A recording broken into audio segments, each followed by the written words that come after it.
and welcome to the 504 Automated Worksheet tutorial.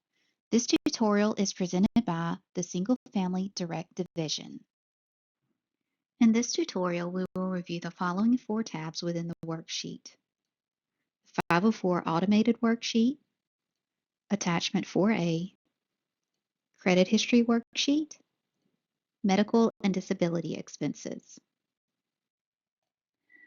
The 504 Automated Worksheet is used as an underwriting tool that assists the loan approval official in determining applicant eligibility. Before beginning, please see the revision date located at the bottom of the 504 Automated Worksheet tab. This form adjusts to programmatic changes, so it is important to use the most current version. Rule development staff can obtain the most current version on the National Office SharePoint site by navigating to General Info, then the 504 folder. It is also available on the program website under the To Apply tab. A special feature on the right of the worksheet outlines the fields that are required to be completed. The form is designed so users will only need to complete the white areas. Tooltips are placed throughout the worksheet and are indicated by red triangles either next to or within cells. Hovering over the triangle will reveal the text of the tooltip. Hyperlinks are also provided within the form, allowing users to toggle back and forth between tabs. For example, by clicking "Click here to complete 4A," highlighted in the yellow box on the screen, the worksheet will toggle to the 4A tab. Let's begin at the top of the form by entering the required fields: applicant name, account number, and select the household size. The required fields must be filled out. Lack of doing so will result in an error message. Once the required fields are entered, the reminders on the right will disappear. If the required fields are not filled, the worksheet will not properly calculate and will produce an error message instructing the user to complete the required fields. Next, let's complete the household income by selecting the "Click here to complete 4A" hyperlink. The 4A tab allows you to complete household income and deductions. Additional adult household members' names who earn income are entered at the top of the form under Adult Household Member's Name. There is also a choice selection for full-time student. By scrolling down the page, we reach the Expenses Deductions section.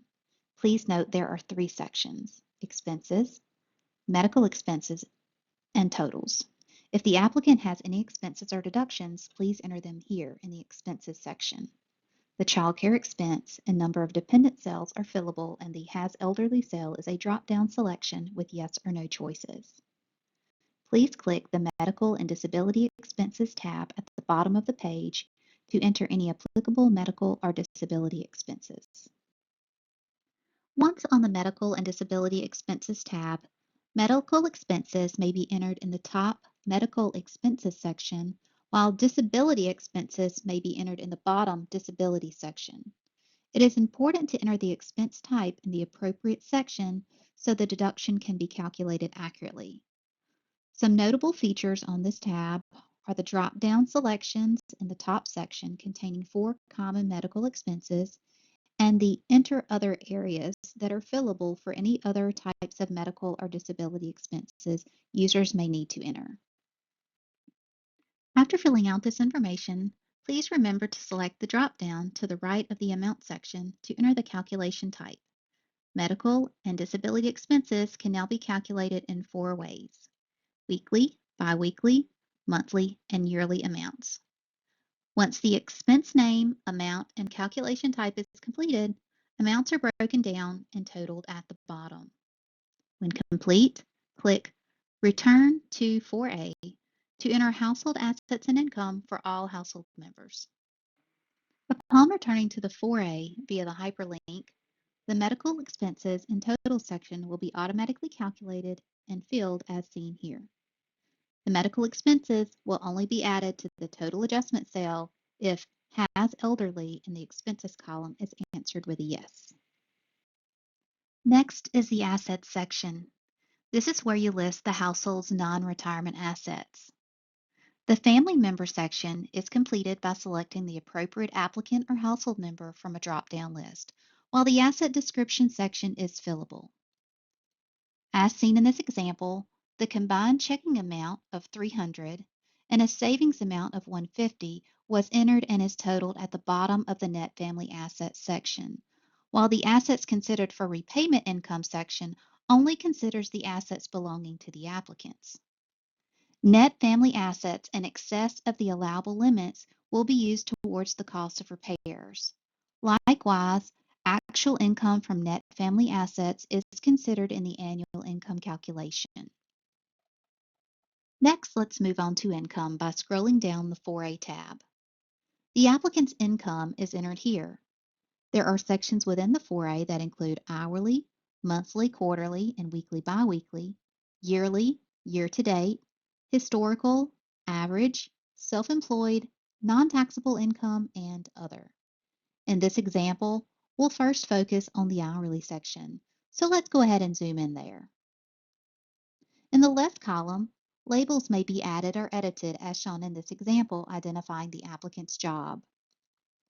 By entering the rate, hours, and number of weeks, the total will automatically fill.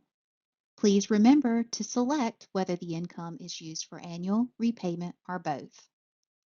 The non-taxable income section is where Supplemental Nutrition Assistance Program is located and calculated. The sheet will automatically calculate the maximum allowed based on the repayment income, so be sure to enter the combined total amount of SNAP benefits received by all applicants and/or co-applicants here, as the monthly SNAP benefits section is only listed in the applicant's income section of the 4A. Once finished entering all of the household's income, select the 504 Automated Worksheet tab from the bottom of the page to return to the 504 worksheet. Next, enter state abbreviation and select county, and the area loan limit will autofill. It is important to note that the adjusted median income percent will indicate if the applicant is qualified for assistance. In the notes section, you should discuss the applicant's income, stability, and reason it was used for repayment and/or annual income. Let's move on to the credit section of the worksheet and complete the questions listed. This is a required field. Selection options are yes, no, and NA are not applicable. NA would be the appropriate selection for grant-only applicants as they do not require a credit history evaluation. Once a selection is made, the reminder to the right will disappear. The discussion of credit history should describe the applicant's reasonable ability and willingness to meet obligations. If the applicant has a credit score less than 620, the credit history worksheet will be required, and a link to the worksheet will appear below in the red box. Click the link to fill out the form required to document a credit decision and/or any related credit waivers. Now let's briefly review Form RD 1944-61 Credit History Worksheet. Applicants with a credit score of 620 or higher do not require Form RD 1944-61 Credit History Worksheet for further documentation. As mentioned previously, applicants receiving grant-only funding do not need a credit history evaluation, but like all other applicants, they must be checked through the Do Not Pay system. Most applicants will receive an in-file credit report score, which can be entered as a middle score. A tri-merge credit report, or TMCR, is required for loans of 7,500 or greater, and the three scores can be entered here. It is important to complete all questions.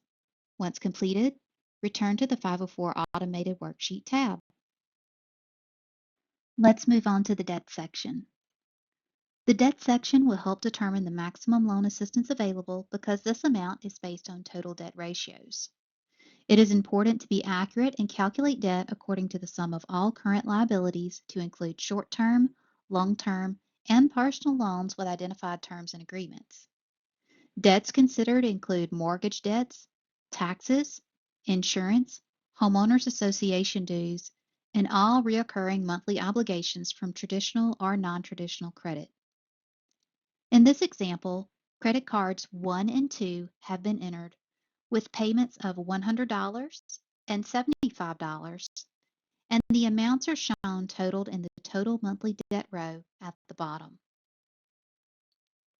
Let's continue by completing the property section, which is divided by repairs requested and distinguishes which repairs will be financed by rural development, and which, if any, will be financed using partner funds. Repairs to remove health or safety hazards are placed in the top section, health/safety hazard repairs, and non-health or non-safety hazards in the section below, non-health/safety hazard repairs, other fees. If the repair is not a health or safety hazard, the program type available is loan only. Here, health or safety repairs for roof have been entered in the amount of $8,500, along with a non-health or safety hazard repair for windows totaling $4,500.